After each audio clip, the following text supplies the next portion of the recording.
زه به په خپل نوبت د دې غټې ضایع یا د دې هنري داسې یو مرګ چې د افغانستان موسیقۍ ته ډېر لوی غټ ضرر ورسېدو. دا هنرمند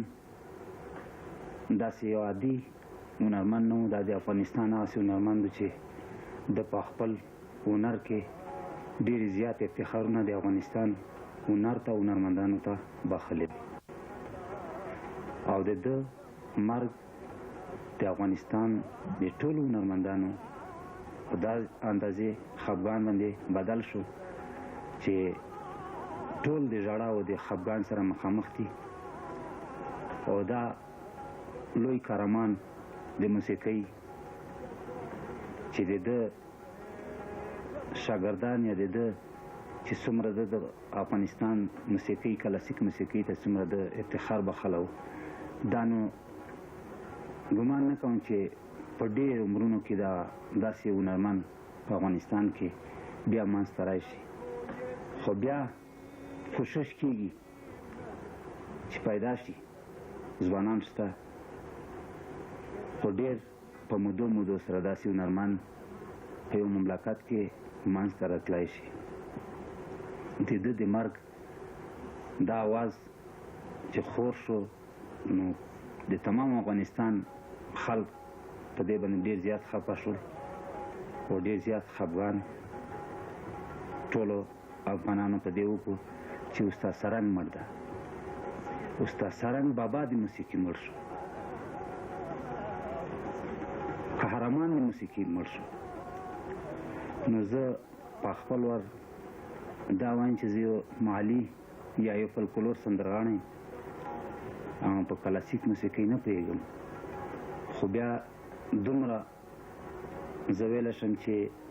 دا ډېره لویه ضایع وه د افغانستان موسیقۍ ته، او دا ډېر لویه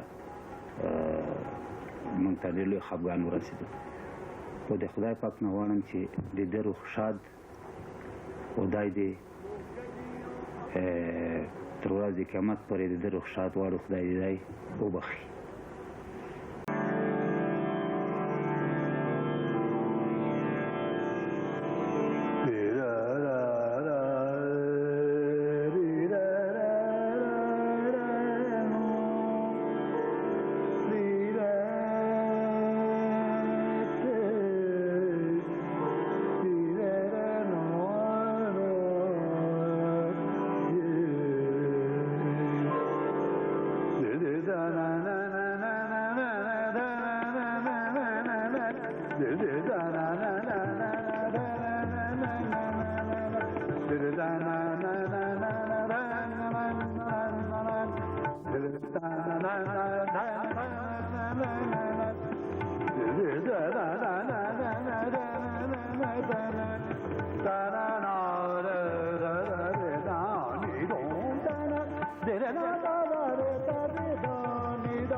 da